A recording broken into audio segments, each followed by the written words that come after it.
সবার যেহেতু খিচুড়ি অনেক পছন্দ, তো আজকে সকালবেলা খিচুড়ি রান্না করে নিলাম। হ্যালো, আসসালামু আলাইকুম। কেমন আছেন সবাই? আশা করি সবাই অনেক ভালো আছেন। আলহামদুলিল্লাহ, আমরাও ভালো আছি।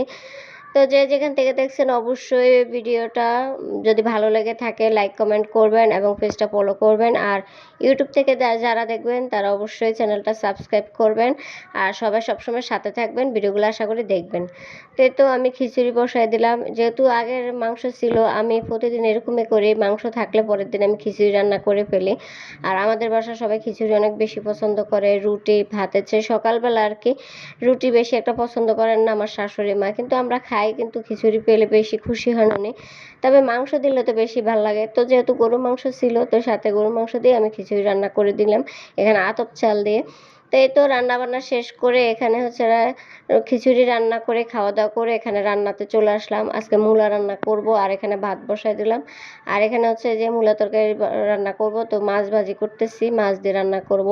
তো মূলাগুলো যেহেতু এখন আনসিজন, তো ভাবলাম যে একটু ভাপ দিয়ে নেই। মা বললো যে একটু ভাপ দিয়ে নাও, তাহলে আর গন্ধ হবে না, মূলাতে একটা যে বাজে স্মেল আসে সেটা আর হবে না। তো এখানে সাথে কিন্তু আবার একটা আলুও দিছি, আমি যেহেতু ভাপ দিয়ে নিছি তাও তো একটু কষাইতে হবে। তো সব মশলা দিয়ে হলুদ লবণ সব দিয়ে আমি এখানে বসাই দিলাম মূলা তরকারিটা।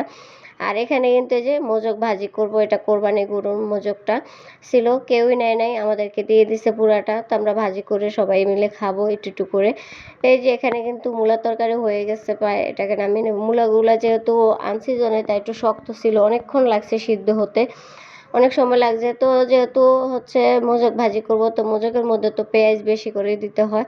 তো আমি এখানে যে বেশি করে পেঁয়াজ দিয়ে আর কাঁচামরিচ দিয়ে হচ্ছে সাথে এলাচি দারচিনি তেজপাতা সব কিছু দিয়ে দিলাম। এখন হচ্ছে রসুন বাটা আদা বাটা জিরা বাটা দিব, দিয়ে আমি পেঁয়াজটাকে ভালো করে নেড়ে নিব। আর মোজকে কিন্তু একটা পাতলা চিকন রগ থাকে, ওই রগটা বেছে ফেলে দিতে হয়। আর মোজকটা কিন্তু আমি একটু ভাপ দিয়ে নিচ্ছি, এটা একটু ভাপ দিয়ে নিতে হয়, ভাপ দিয়ে কিন্তু ওই পাতলা রগটা ফেলে দিতে হয়, পরে হাতে মেখে নিতে হয় আর কি। তো এখন এই যে হলুদ মরিচ দিয়ে লবণ দিয়ে আমি ভালো করে পেঁয়াজটাকে ভেজে নিলাম। এখন সাথে মোজকটা দিয়ে দিতেছি, মোজকে সব রগ টক ফেলে আমি হাতে ভালো করে মেখে নিছি। আর এখানে যে তেলের মধ্যে দিয়ে ভালো করে নেড়ে দিতেছি, ভালো করে নেড়ে দিতে হবে, এটাকে ভালো করে নেড়ে হচ্ছে সাথে পানি দিতে হবে। আর মোজকটা ভাজতে অনেক সময় লাগে, তো এই যে একটু পানি দিয়ে দিলাম। পানি দিয়ে পানিটা কিন্তু একদম শুকিয়ে যাবে, মোজক কিন্তু একদম ভাজা ভাজা করতে হবে, ভাজা ভাজা করলেই খেতে ভালো লাগে। যে দেখেন কত একটু কিন্তু পানিও নাই, কতটা একদম ভাজা ভাজা হয়েছে, একদম পারফেক্ট হয়েছে। তা আমি এটাকে নামিয়ে নিব। তো অবশ্যই সবাই পাশে থাকবেন, সবাই সবার পাশে থাকবেন, সবাই সবাইকে নিয়ে এগিয়ে যাবেন। আর এই যে দেখেন মোজকটা রান্না কত ভালো হয়েছে রান্নাটা, আর খেতেও কিন্তু অনেক মজা লাগছে। তো সবাই সুস্থ থাকবেন, ভালো থাকবেন, আমাদের পাশে থাকবেন। আল্লাহ হাফেজ।